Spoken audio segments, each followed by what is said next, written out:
I now call the Monday, December 14th, 2020 meeting of the Planning and Zoning Commission to order. Would you please rise for the invocation? That's going to be led by Chaplain Gary Walker, and then I'll do the Pledge of Allegiance.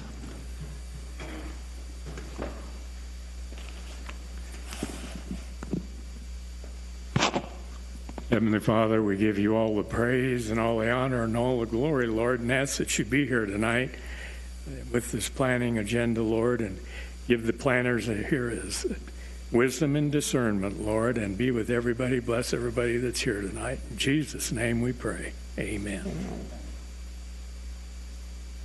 Pledge allegiance to the flag of the United States of America and to the republic for which it stands, one nation under God, indivisible, with liberty and justice for all. Thank you. We get a roll call, please.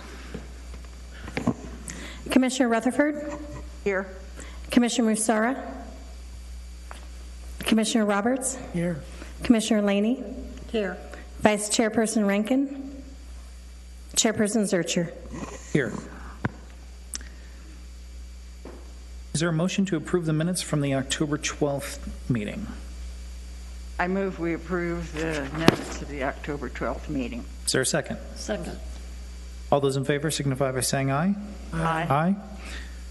All right. Moving on to announcements.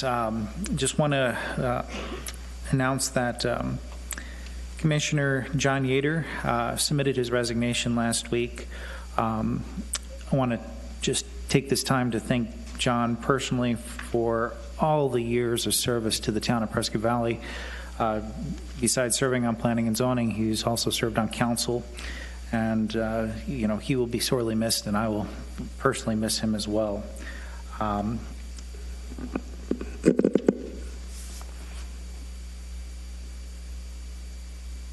So with that, just want to read my opening statement. My name is Matt Zurcher, and I'm the chair of the Planning and Zoning Commission, and I'll be presiding over this evening's deliberations for the commission. Planning and Zoning Commission sits in an advisory capacity to the Town Council and reviews planning and zoning issues and forwards recommendations regarding these important issues to the Council. The Commission is bound by specific regulations and guidelines for considering applications, and there are also a surprising number of things the Commission cannot take into consideration when reviewing an application. Finally, members of the Commission are volunteers and are not paid employees. We donate our time for the betterment of the town. This evening's proceedings will be conducted using the following format. First, I will read the hearing application into the record. Once the application has been read into the record, staff will present the case and the recommendations to the Commission. Members of the Planning and Zoning Commission will then direct any questions they have regarding the application to staff. After the Commission completes its initial review of the application, the applicant will have an opportunity to comment regarding the matter and answer any questions. After the applicant has completed their comments, I will open the floor to general comments from the public regarding the current application being discussed. So we have item number 7, public hearing items, and then we also have an action item associated with the public hearing items. We will hear both at the same time. So I'm going to read them into the record. 1, zoning map change 19-007 upon the application of Brad Faun on behalf of Faun Signature Group, owner, a request for a zoning map change from R1L Residential Single Family Limited to C2 PAD Commercial General Sales and Services Planned Area Development in order to develop a 27-acre manufactured home park with 185 spaces and associated amenities. Property is located on the southeast corner of State Route 69 and Faun Road. Preliminary Development Plan 19-004 upon the application of Brad Faun on behalf of Faun Signature Group, owner, a request for a preliminary development plan approval to develop a 27-acre manufactured home park with 185 spaces and associated amenities. Property is located at the southeast corner of State Route 69 and Faun Road. Presenting this evening is Mr. Ed Packard. Ed, take it away.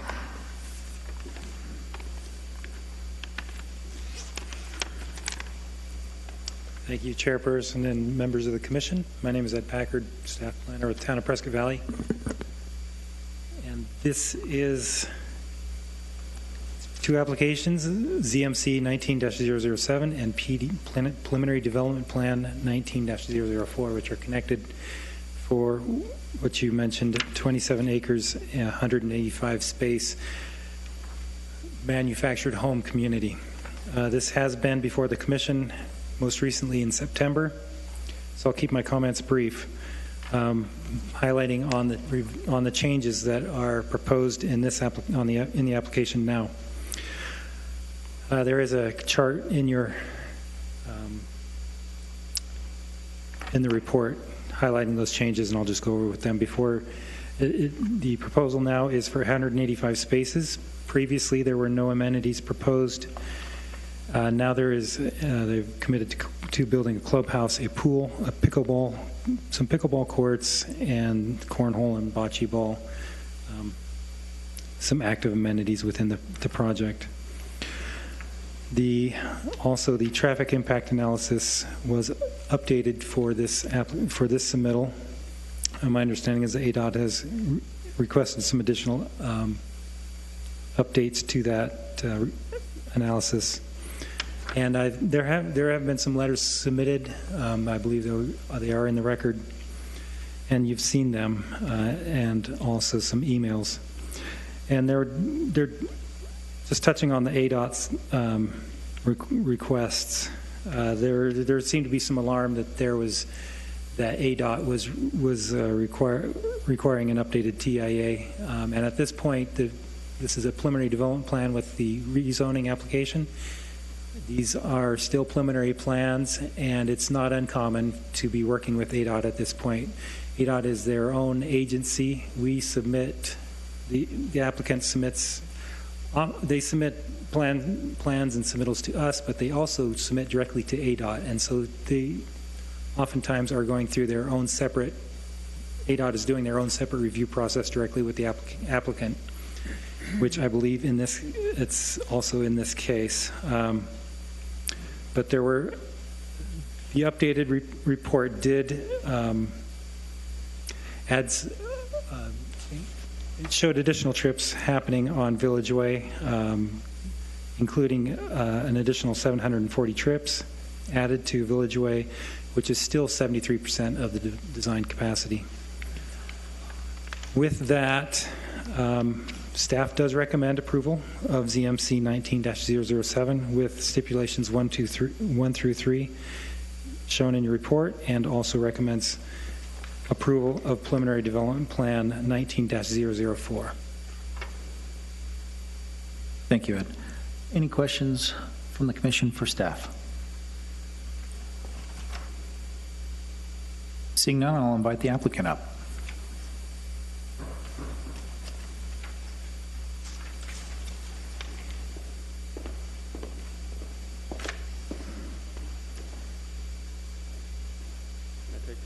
Please do, if you want. Thank you. Appreciate that. Go ahead and state your name for the record. Brad Faun on behalf of the Faun Signature Group, the applicant. I'd like to thank Commissioners Zuercher, Rutherford, and Roberts for allowing us to be here tonight and present to you. It has been quite a journey, and I'm excited to be here to share our story about it. I think part of the confusion that has been in this case is this development is 3 decades old. It started back in the late 80s, and it was always 3 phases. Phase 1 and Phase 2 were built, and there's over 400 residents living in Phase 1 and Phase 2. Phase 3 never got built, and this original development was planned in Yavapai County. Over the years, it was annexed into the town of Prescott Valley, and so now we're under a different jurisdiction. And I think that created a lot of the confusion. When we started this case back in 2016, that's an old case to bring up, and there was a lot of things that we had to refresh our own memories of, and we had to update the staff on. But working with the staff, I think everybody's on the same page of what happened over the years, and I'm happy to tell you our story about kind of where we're at today and why we're here. It may be some of the confusion that we've been hearing around this application. I think one of the issues you're going to hear is potentially that there's a flood zone here, and it's absolutely right. Over 30 years ago, the entire Phase 1, Phase 2, and Phase 3 was in a flood zone.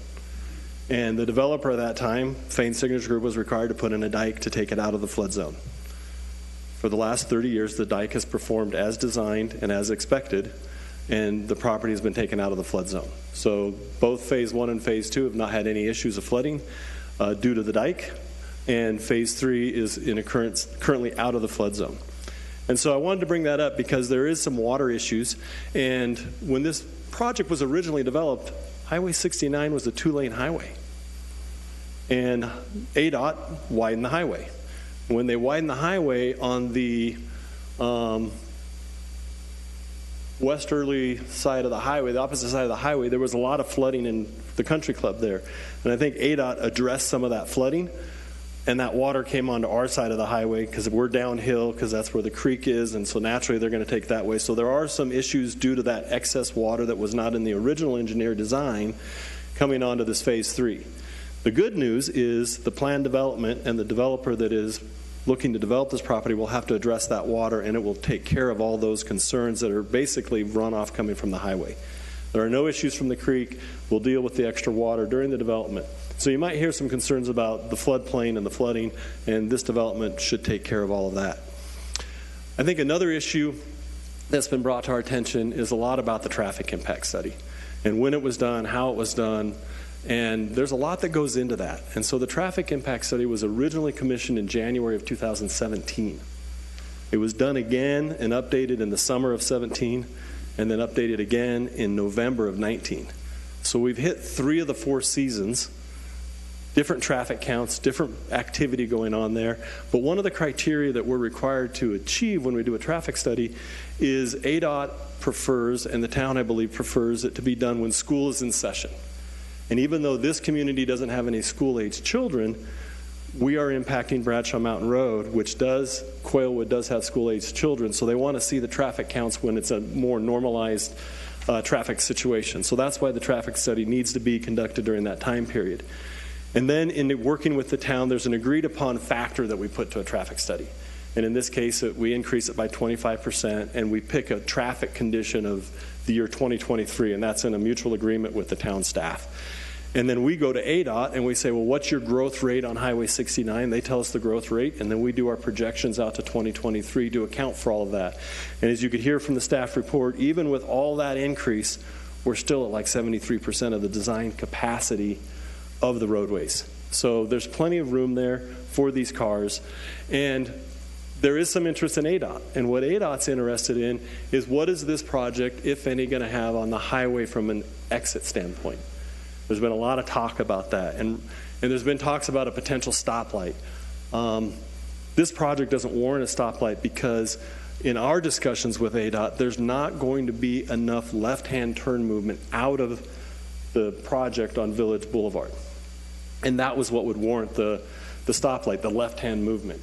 What ADOT would prefer is to use the designed ingress and egress that was planned some 30 years ago and modified about 20 years ago.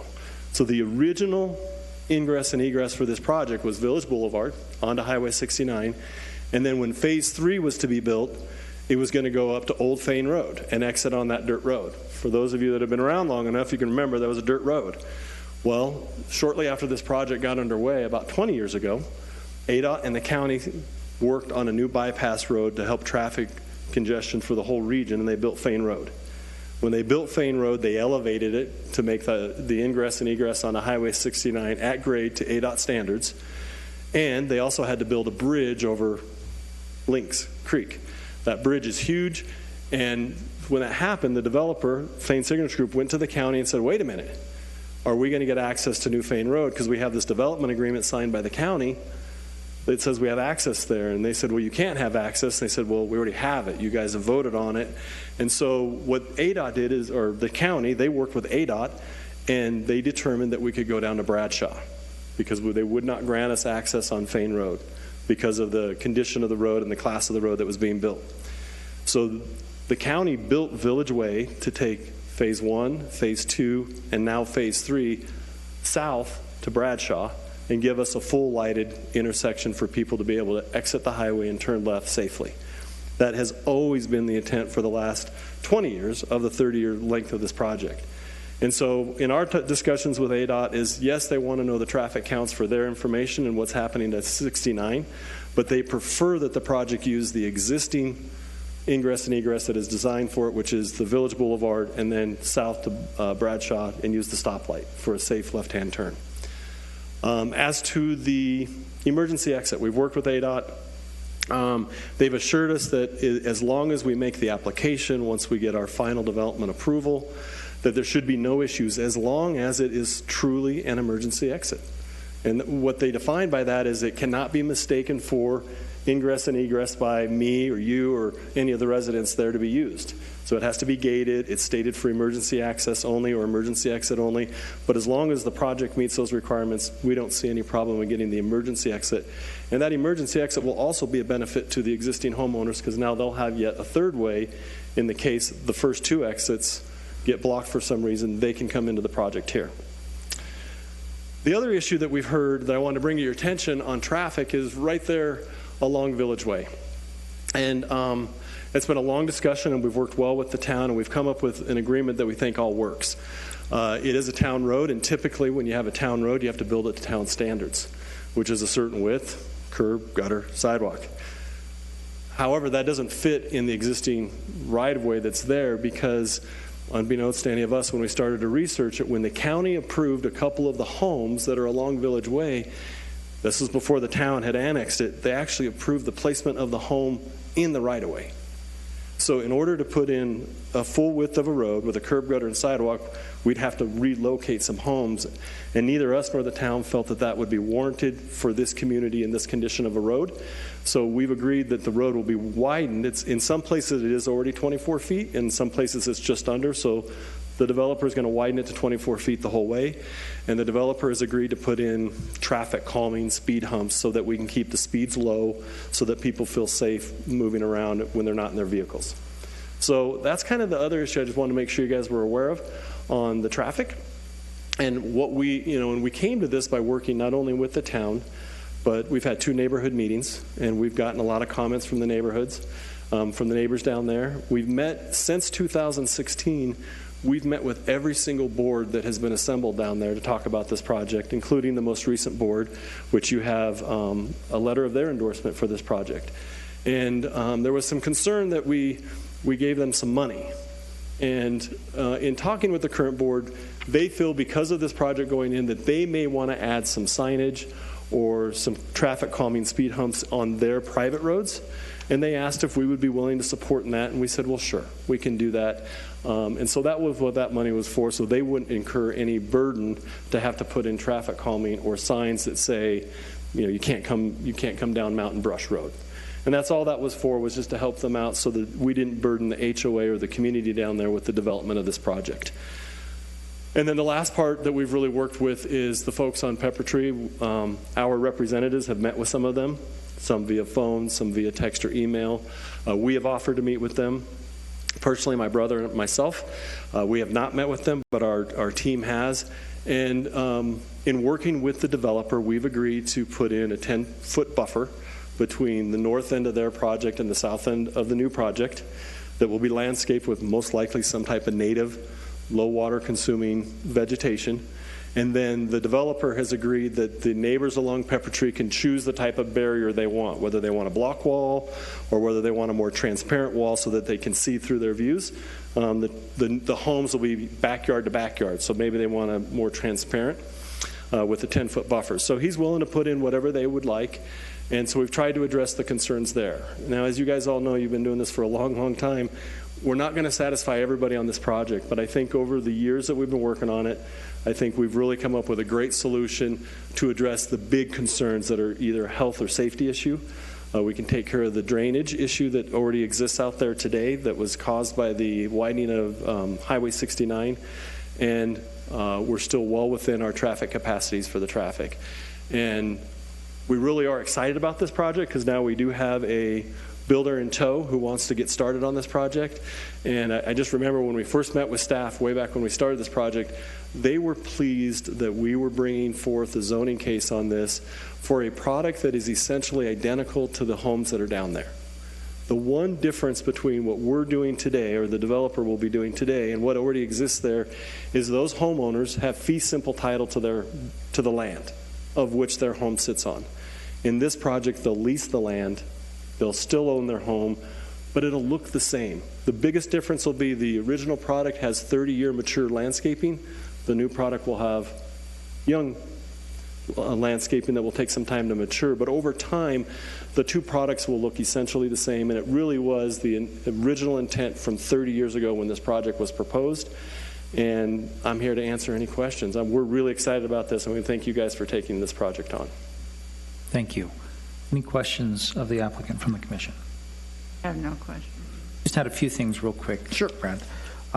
At the last meeting, I know there was some concern over the placement of the emergency egress onto 69, and definitely want to, allow you the opportunity to go a little bit more into detail on that. Just some of the other concerns were, of course, traffic was there, but I think you've addressed that. But noise in particular, traffic noise. So, sure. So let me touch base on the emergency exit. So in our original plan, we had put the emergency exit on the southern end of the project, closer to where the existing phase 2 of the villages is at. It was a little flatter slope there, and we thought the ingress and egress would be easier for emergency vehicles, and if people needed to exit, it would be a better grade to get out on the highway.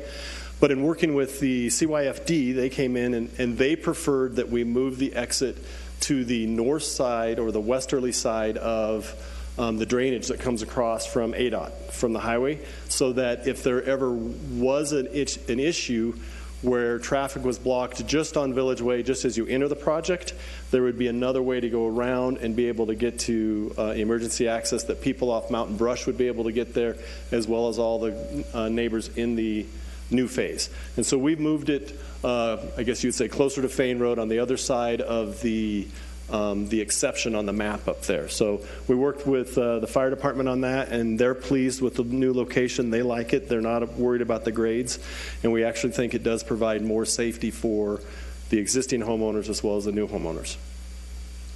And then your second concern was about the noise.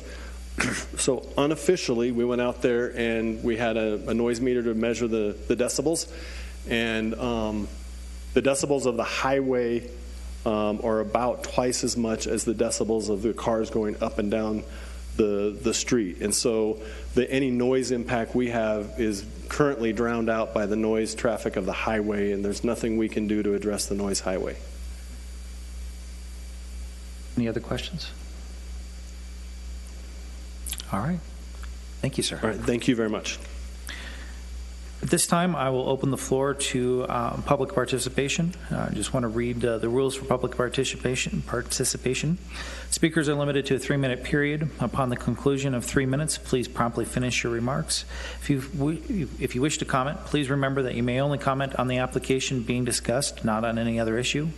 Please direct your pertinent comments to the commission through the chairperson and not to the applicant, staff, or individuals within the audience. Please keep your comments brief and to the point. Please try not to repeat what others have already said. Speakers cannot donate their time to another speaker. Comments or outbursts from members of the audience are not permitted. And with that, is there anyone wishing to address the commission?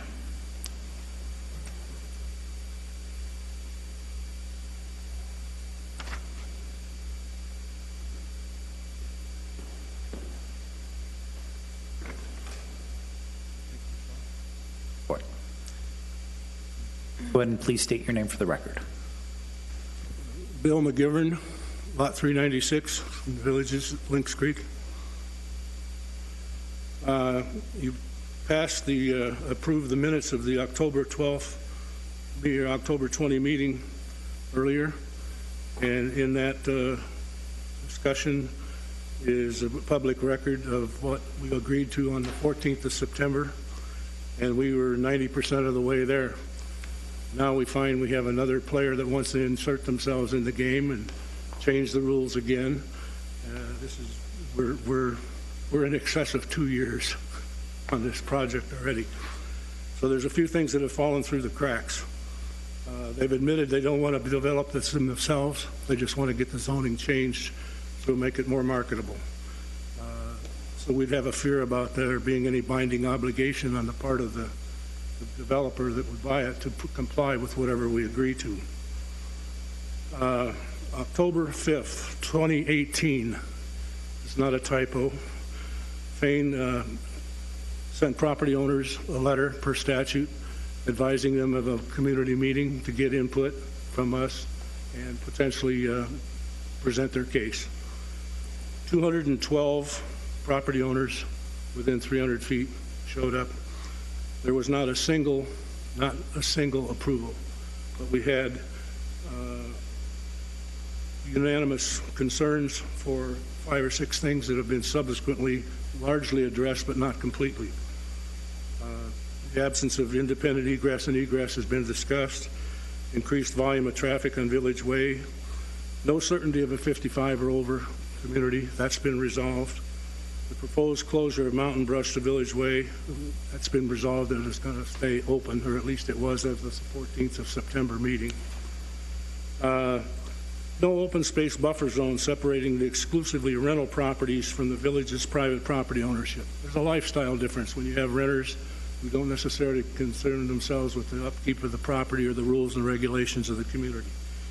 So we were seeking to get parcels 1 through 11 zoned open space recreational. Very simply, they could just rezone those, relocate those parcels elsewhere in the community. Wouldn't cost them anything. Everybody would be a happy camper.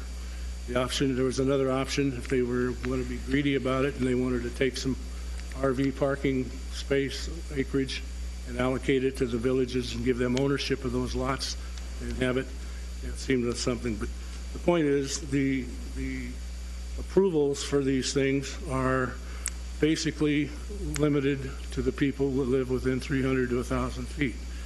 We've now got an HOA board who's chosen to impose themselves on the process illegally. They legitimately have no ownership of property within 300 feet, and therefore, according to the statutes, don't have a voice in that. In the interim, it had been represented that a traffic study had been done, which it hadn't. Drainage studies would be completed. We've heard that over and over. The horseshoe turn from the Village Way Mountain Brush would be retained. They would negotiate a good faith to have the prospective buyer make it a 55 and over community requirement. That's been resolved. And they put in a minimum 20-foot open space buffer would be provided. That's the objectionable point that we're still hanging our hat on. Approval from ADOT for the emergency exit. And as best way, the Village Way would be widened to take care of the problems with the traffic at Patrol. Prior to the meeting, we had a signed letter from the then current Villages Board supporting the negotiations we had to date. We're basically within a pen stroke and a heartbeat of a solution which should be acceptable by all. I mean, honestly, it's a very simple solution. The latest board meeting, the Villages has a board that... So your time's expired. Pardon? Your time has expired. Okay, I have a backup.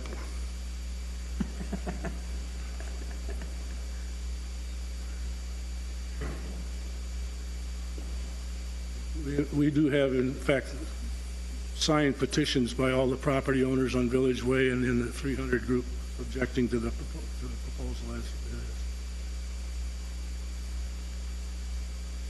We left off about there. He's a minister, so he's used to talking. Okay. My name is Ron Neville. I could be John Q. Public. Any of you could be me because I am one of the seniors at this active adult community. I recently moved in there with my wife, and it was a many-year project. In fact, we probably looked for about 2 years to find a home that we wanted over there. We dearly love that community, and if you've ever had the opportunity to drive through, you will notice that it's a community with a lot of pride of ownership. It's quiet, it's peaceful. We found a home. Maybe it's unfortunate it ended up on Pepper Tree Way. Shortly after we moved in there, we found out that there was some controversy about what was going to be built beside us.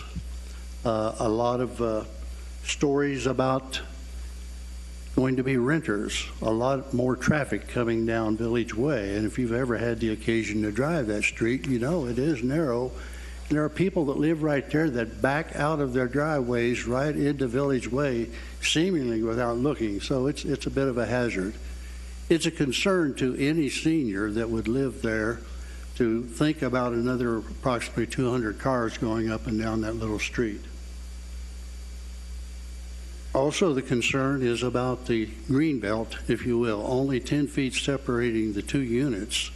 And as Bill had mentioned, 20 feet or so by eliminating the 1 through 11 number of lots and relocating them would go a lot to assuage the concern that many have that the pride of ownership will not be exhibited in the new proposed development as is currently noticed over in the Quailwood area there where we live, the villages.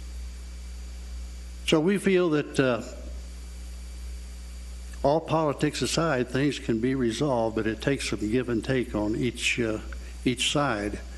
I would urge the council to consider our concerns, and that is to provide a bigger green belt, take a good look at the Village Way situation and find out could there be an alternative to that, perhaps off of, I think, Sarah Lane or something in the back. I don't know if that's been explored, but to me, that would be an easy way to get in and out of that particular new location that's proposed. Having said that, that's all I have to offer. I hope you'll consider where we stand, put yourself in our shoes and say, is this something that you would want? Is it something that you can live with? The answer has been yes, if both parties will work together. So it's a give and take situation. Thank you. Thank you.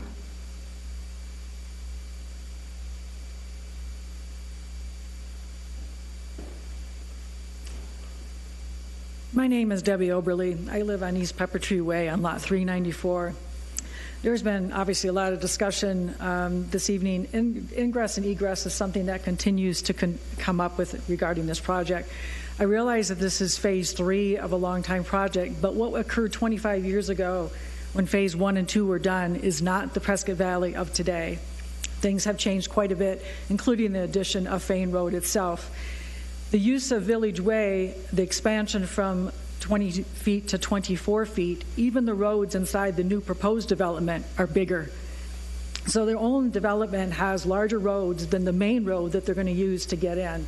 This is a concern. Some of the other concerns were brought up, but we are a walking, bicycling, riding community, and that is a very key road of the traffic that comes in. The green space certainly has been mentioned, but one other thing that needs to be mentioned is there's a public utility that runs across that south line of that development right on the back of Pepper Tree Way. That public utility is in our backyards, and then there is a fence, and then there would be the 10 feet that Mr. Faun refers to. The latest thing was that the 6-foot wall would be right on our fence line. If that is to occur, there is no access to the APS lines and the water lines that run down that side of Pepper Tree. Water lines break in Village Way all the time. So that backhoe is going to head from 69 and plow through every backyard fence, every sunroom, every patio that's been allowed to be built on that public utility over the years. And the Fauns were part of that original development, so they know that PUE is back there. So with that, without that green space, with that wall being placed on that fence line, there is no access to what are really considered very, very key utilities.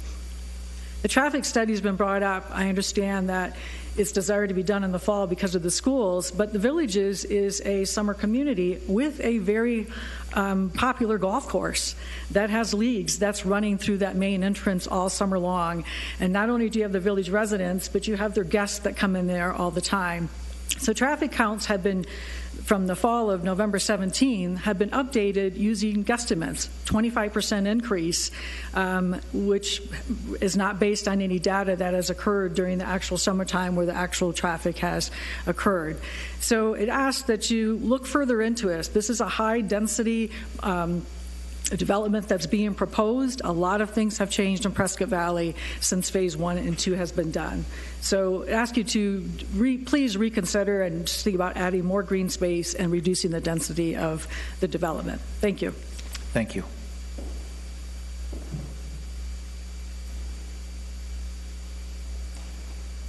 Hello, my name is Diane Bowler.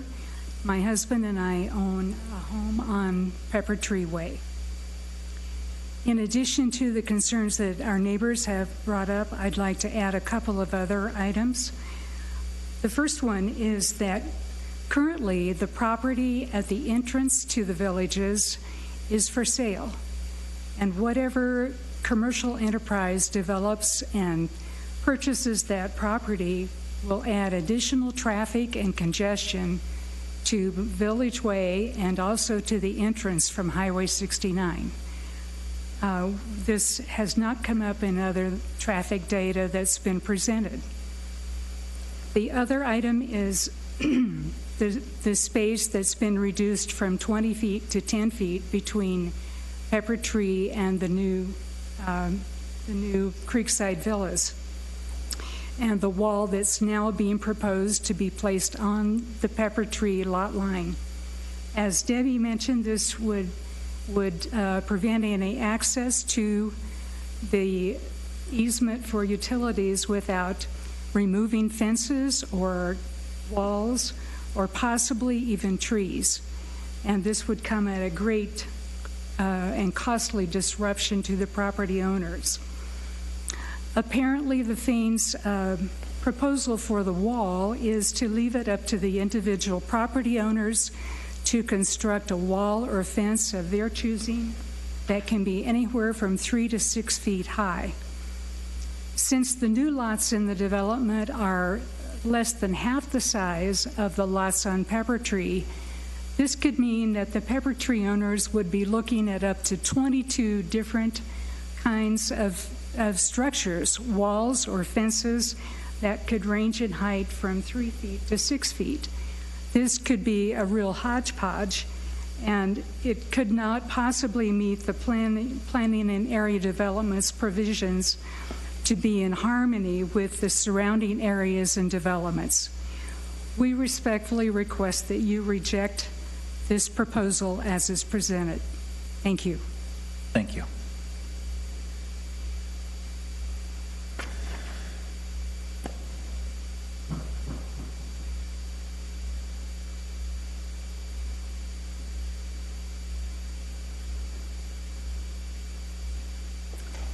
Hi, I'm Liz Brooks. My husband and I own lot 384 on Pepper Tree. And I've just got a couple of small comments to add to what has been already discussed.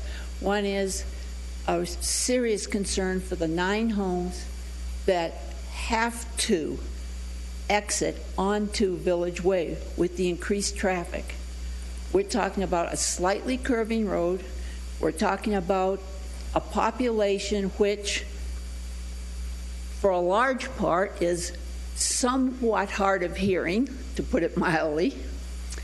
And we've got a lot of people that walk dogs, exercise, walk on that road. I think that having the additional homes, the 185, also using that road even 2 feet wider, which is not a whole lot, is a danger, especially to the cars that have to go in and out and can't go around. They have no other exit or access to it. I think that golf course. In the summertime, you have a whole lot more traffic coming in off 69 for the golf course. And that is going to create a bottleneck. You add the increased amount of people that are in the villages in the summer to get out of the heat, where it's cooler up here, add the people going to the golf course, and now you're going to add the traffic from 185 more homes, many of which are going to have either a golf cart, because they're right next to the golf course, or a second car, all trying to deal with that one little small entrance or exit. The other thing that no one has brought up is that greenway. I was on the architectural board at HOA, for the HOA in the Villages. We have a board up in our office that shows the lot lines for all the lots in the whole Villages complex so far, the phase 1, phase 2. The experience of the architectural committee has been that if you go to any lot in the Villages and you look at what we have from the original development for lot parameters, then you go to Prescott Valley and you look at what they have for the individual lot, not so much the sizes, but where the lot lines are. And then if you get a surveyor in, which a few people have done, that's a third size. People are grandfathered in on that backside of Pepper Tree. They need to be able to keep that land. Thank you. Anyone else wishing to comment?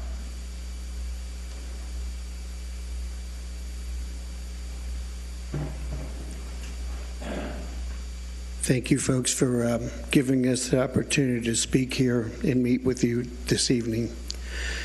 I am Albert Myers, Lot 286, or 268, I'm sorry, on Mountain Brush. I'm also the Vice President of the Board of Directors of the Villages. I'm also the Chairman of the Architectural Committee. And I just wanted to say a few things here. These are all the final results of our meeting with the principal parties of the Faun housing project.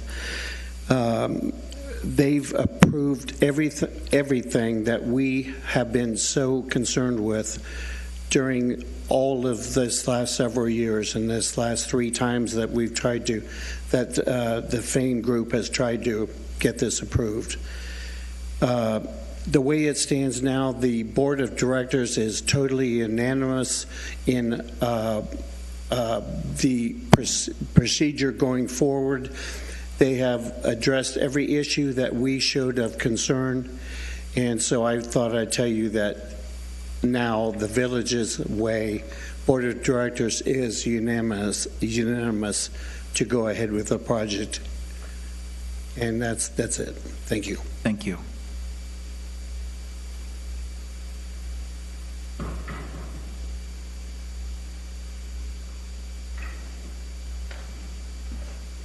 Robert Bowler, 395. I have to disagree with the last statement that was made by the gentleman. There was people working on this project for over 5 years that never were consulted. And we're not opposed to the development itself. We know it has to be developed, but we are opposed to the way it's being ramrodded through. A lot of things are just hearsay, and not a lot of things are in writing. And we just, as an owner in the 300-foot area, we do not accept what the board has done. Thank you. Thank you. Anybody else?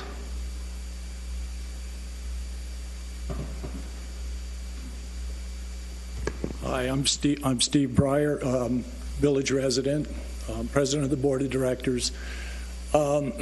We watched for years while there have been negotiation after negotiation after negotiation with Faun. And our biggest concern through those negotiations has been, are we going to get a 55-plus community next to us, or are we going to get a regular community with families?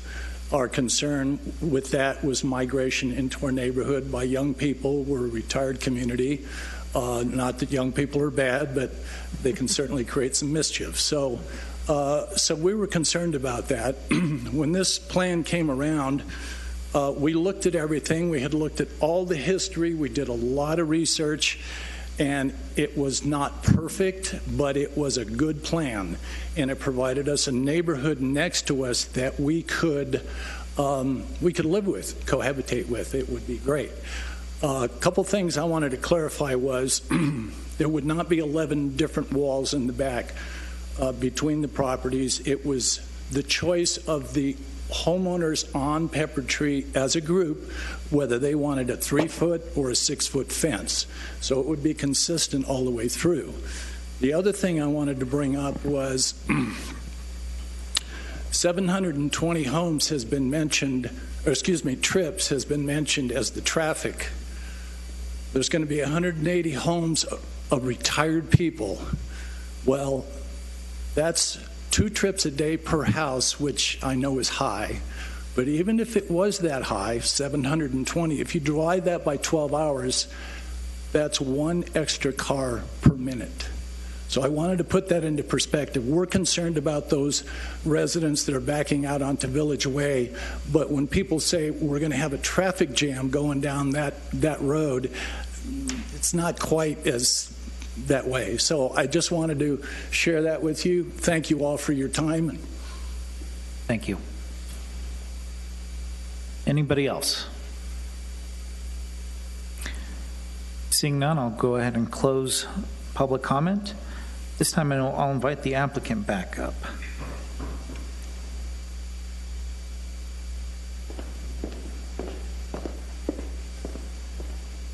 If you want to address anything that was commented, please go for it. Great, thank you, Mr. Chairman. Do I need to state my name again? Brad Faun with the Faun Signature Group. I did jot down just a couple notes. I'll be really quick because I know everybody's been here a long time. The 10-foot buffer, we originally at one point had discussed a 20-foot buffer with the homeowners, and the developer at the time had, I would say, minimal amenities. He had a small clubhouse, a couple trails, a place for the dogs to walk.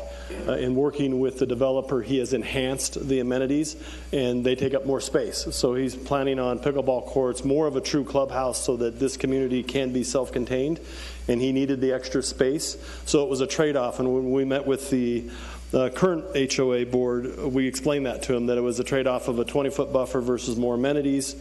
And the developer was looking towards adding more amenities because it would be a better product for him to market, and he felt it would also keep the new neighbors self-contained, using their amenities and not wanting to drift. So I wanted to make that clarification. I understand the public utility easement. They're typically on property lines. They typically are in that configuration. It's not unusual. I do believe that the 10-foot buffer will allow utility vehicles to get back there and not have to go through neighbors' backyards, fence by fence or gate by gate to get down there, and they can access a point of, if it's a water leak, to fix the leak where it is. And if the water leak breaks under somebody's tree, it's unfortunate, but we can't control that. That's just what happens. But that's a very typical configuration. I did want to add, there was a comment about Mountain Brush. Mountain Brush, I think, is owned by the HOA. It's a private road. And so what we simply explained to the board was, you can do whatever you want. You can block it off and seal it so that nobody can go from Mountain Brush into the new project, and nobody from the new project can go onto Mountain Brush. You can put up a gate. You can put up a temporary gate that you can take down depending on what you want to do, or you can leave it open. The new developer is open to whatever they want to do and however they want to configure it. It's totally up to the HOA. The developer will extend Village Way, which is the public road that's in the town of Prescott Valley, right? And it will connect to Mountain Brush, which is a private road, and they can decide how they want that connection to be in the future. The wall, this gentleman kind of covered it. Our intent was that the neighbors on Pepper Tree would all get together and decide whether they want a 3-foot or a 6-foot wall, whether they want it block or transparent, and then one uniform wall or fence would be built that would be matching. So we're not intending on a whole bunch of different configurations for that wall. We would agree it would look a little odd to have a whole bunch of different configurations. Village Way access, yes, that's why the developers agreed to widen the road. It's not a requirement. It was a good gesture to do so to make it a little bit safer, and also agree to putting in the traffic calming. And we're going to have the same demographic, a driver out there, so hopefully with the traffic calming we can keep the speeds down, and that will help to alleviate any future concerns. Nothing is perfect. And the north boundary, we understand that concern. There are encroachments out there. We've become aware of them through this process, that there are illegal encroachments onto the property, and we've worked with them to minimize the impact of those encroachments, and I think the 10-foot buffer is really a great solution because nobody has to deal with the encroachment that exists today. And we'll just put up a fence so there's a separation between the two projects so that the new HOA with the new project knows their boundary and what they have to maintain that's under their jurisdiction, and the existing HOA will know what's in their boundary. And we've been working on this since 2016 and have been meeting with board members since then. So we're 4 years into it, so we haven't run this through quickly. We've been trying to be very respectful of everybody's concerns and address them along the way. Thank you. Thank you. Much, Mr. Chair. Any questions? Any questions? I was going to ask about the utilities, but you answered that for me, so the utilities. Any other questions or comments from the commission? All right, thank you. We'll bring it back to the commission. Any comments, questions? I think it's been reworked. And one of the things I want to take exception with, one of the speakers said this has been ramrodded. This is the third time that this commission has actually heard this application. We've tabled it twice before out of concerns. This is the third time we've heard it. And definitely a lot of things, especially from our last meeting, some of the concerns have been addressed.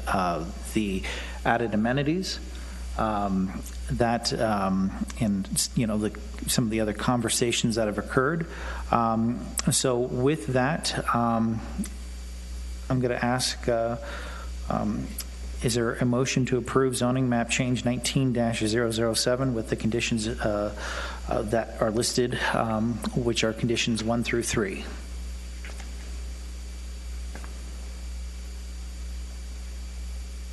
I move we approve zoning project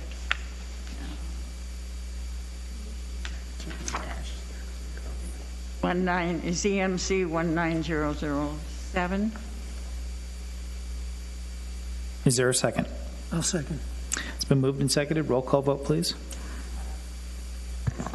Yes. That is with all of the conditions attached. Thank you. Commissioner Rutherford? Yes. Commissioner Roberts? Yes. Commissioner Laney? Yes. Chairperson Zurcher? Yes. And second, is there a motion to approve preliminary development plan 19-004? So moved. It's been moved. Is there a second? I'll second. It's been moved and seconded. Roll call vote, please. Commissioner Rutherford? Yes. Commissioner Roberts? Yes. Commissioner Laney? Yes. Chairperson Zurcher? Yes. All right. Moving right along. Item number 2 under action items is zoning ordinance amendment 20-004. At the request of the Community Development Department, the Planning and Zoning Commission is being requested to initiate the public hearing process for a zoning ordinance amendment to, I'll let Eric go over to all the bunch of, definitely a lot of articles. And so I won't get into all the minor details. I'll let you take that, take it away. Thank you, Chair, members of the Commission. I'll start off with a little bit of background. So again, this is a potential zoning map or zoning ordinance amendment for relative to lot coverage on individual lots, as well as specifically to a section of the ordinance dealing with the minimum lot size in one of our density districts.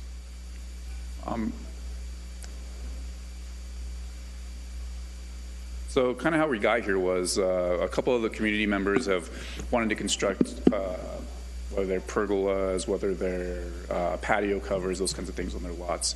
And what we've seen more and more over the past couple of years is that we've run into these issues where the lot coverages may not allow them to do so. So one of the things we looked at was reviewing the overall zoning code as it pertains to these lot coverages. We met internally with our peer department, specifically engineering, to make sure that if we did look at possibly changing lot coverages, which will kind of get into why we regulate lot coverage a little later, they would have no impacts on other properties in and around those areas. We also looked at some other gaps that we had in the zoning ordinance, specifically just some stuff that, maybe was counter to each other. Specifically, there was a PAD section that was counter to the FDP section under the definitions. And then we looked at this D18 density district issue where we had a minimum lot width issue. So what is lot coverage? So the way that we define lot coverage is as it's read, the percentage of area of the lot which is occupied by footprint of all buildings or other covered structures. We have a definition for buildings, but we actually don't have a definition for a covered structure. So that's one of the cleanup items that we're looking at, is to remove that covered structure. If you come in for any type of construction project, specifically patio, pergola, that kind of thing, you're required to get either a zoning permit or a building permit or both. And we can regulate those on those sizes through that process. The two main reasons we specifically regulate lot coverage is the aesthetics of the community, keep green spaces, keep open spaces, and make sure that we provide a neighborhood feel so that you're not covering a whole lot in just buildings. The other main issue is drainage. This is really kind of almost the health and safety aspect of this, where we're trying to control stormwater runoff, making sure that we decrease downstream flows and we allow for a pervious surface area so that water can percolate as opposed to just sheet flow down and impact other properties down the way. So under the current requirements on our density districts, the density district section 1320-10C specifically outlines those per a density district, what their zoning lot coverage or the lot coverage is allowed. In the commercial districts, C1, C2, and C3, they're just a cap at 50%. Then industrial does not specify a lot coverage. It's regulated through drainage studies required as part of the development process. So I kind of alluded to this earlier. So there's another way that we can modify lot coverage, and that's through the PAD process. So specific projects such as a Granville, Jasper, they have in their overall documents through the PAD and finally through the final development plan process, we modify those lot coverage through that process. So those properties have the ability to go above those minimum lot coverage requirements, but they specify a minimum based on their setbacks and so forth. So what we're trying to do is marry up kind of what we're doing in the PAD process with some of the straight land or straight zoning areas of town where maybe there's an ability to provide more lot coverage for those residents, for those property owners and so forth, so that they can enjoy their property a little bit more while negating effects downstream or negating effects on other property owners. So as we're proposing to fix discrepancies and undefined terms. We'd be eliminating the 50% requirement in the commercial districts. The reason to do so is we actually regulate that through our grading and drainage plans as time of development. So there's really no need to have that 50% requirement in that. We look at that through the drainage studies through the development process. Something that comes in front of the Planning and Zoning Commission under a PDP, council for an FDP, or even if we have other commercial developments when they start building buildings and maybe they're in a specific area that's required for a PDP or FDP. We look at those. We're looking at eliminating the 60% requirement in mobile and manufactured home parks. Again, very similar to the commercial districts where we regulate those requirements through the overall development process. So this isn't something that we miss, and we're not just giving carte blanche that they can do whatever they want. We'll actually regulate this and make sure there's sound engineering decisions when they move those forward. And then we're looking to increase the density district max lot coverage anywhere from 5% per district up to 15% per district. And in your packets, there's the proposals. There's a specific table of those districts. I think it's districts 1 through 4. We're looking to increase to about 55%. And actually districts 1 through 12, I believe, we're looking to increase up to 55%. And we've actually, we've had the conversations with engineering. They're comfortable with those at going up to 55%. And then as we get into even larger lots, we're looking at an increase of, ranging around 10 to 5% on those as well. But those are such large lots, we wanted to make sure that they're not, we're not getting massive buildings and structures out there on these larger lots like acres and so forth. So we are increasing, but overall we're still keeping a lot of open space. And then modify the D18 district width from 130 feet to 115 feet. We're still keeping the minimum lot area, but it gives them some ability if you have a lot that's maybe an odd shape or so forth, and they do want to divide it, but they can meet that lot area requirement, they're still allowed to do so. They can do 115 foot wide, but maybe it's a little bit longer. They still meet that the minimum lot coverage, or not lot coverage, but lot area requirement. So as an example, like when you deal with zoning, you have a bundle of we call it a bundle of sticks or what have you. You're allowed to do X on your property, but you're also having to meet certain requirements. So this gives you an example. We have two of the density districts that are predominant in Prescott Valley are the 10 density district and the 18. So I'll give you examples from both of those. So what you see up there is when you put in your front and your yard setbacks, 25 feet, you have your side yard setbacks, and this is an interior lot, so each are 7 feet. The building area that you see on there is approximately 2,100 square feet. So when you total all that up, there's no other buildings located on there. They're at a lot coverage about 19%. The area inside the setbacks, which is, we call it your building envelope, is just under 6,000 square feet.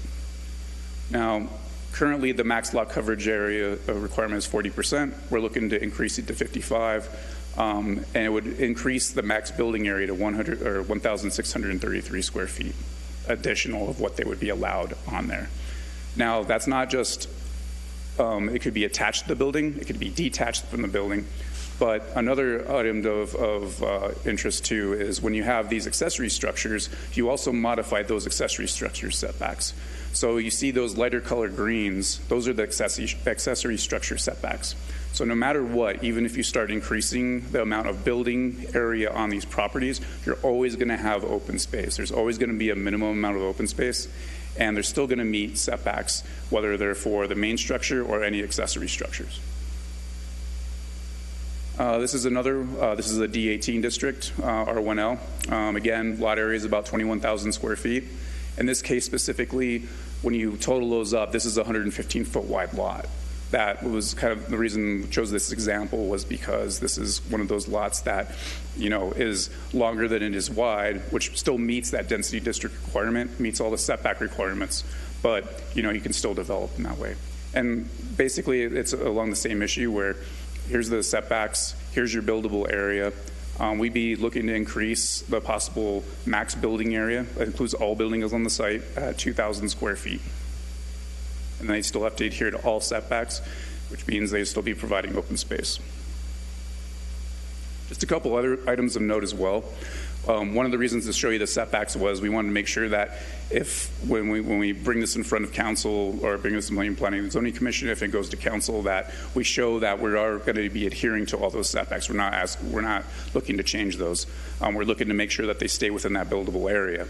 But also, if they're looking at extending the structure area, the principal main use, expanding that, or if they're looking to increase or add a couple accessory structures, there's a whole list of items they still have to adhere to. So you're not going to deal with a 1,000 square foot home with a 20,000 square foot, garage on the back of it, where they're trying to run necessarily a business per se. And that's probably not the best example, but we have specific requirements, whether it's maximum dwelling units for secondary, so you don't have two large homes on the same lot, whether the structures on 12,000 square feet and 18,000 square feet, we have minimum or maximum requirements for how large those specific structures are able to be.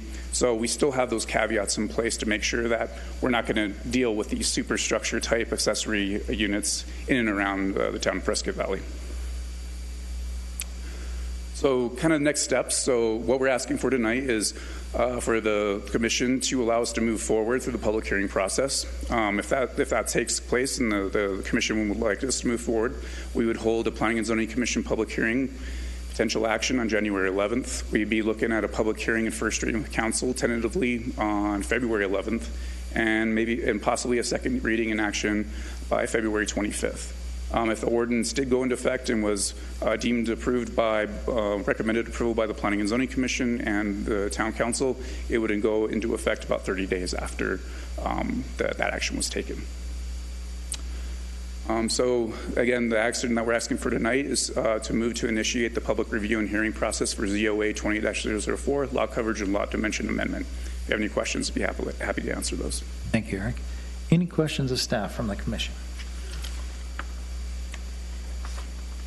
Seeing none, I want to invite Sandy Griffiths up.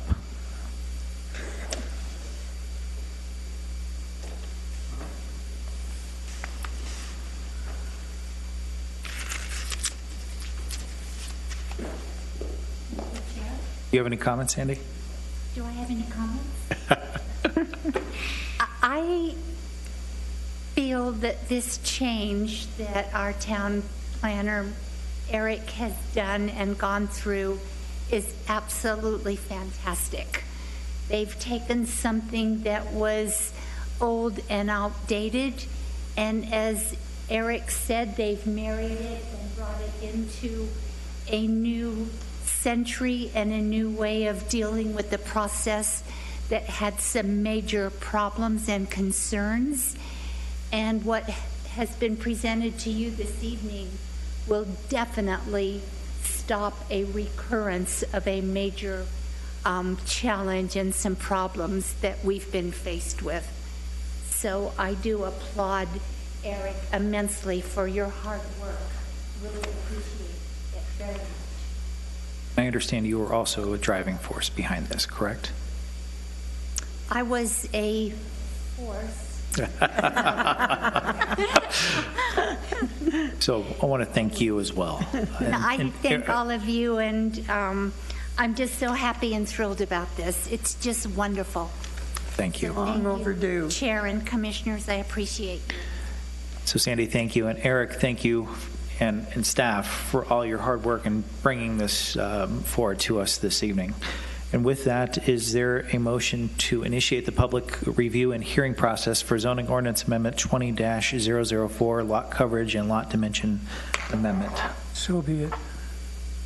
Second. Been moved and seconded. All those, excuse me, roll call vote, please. Commissioner Rutherford?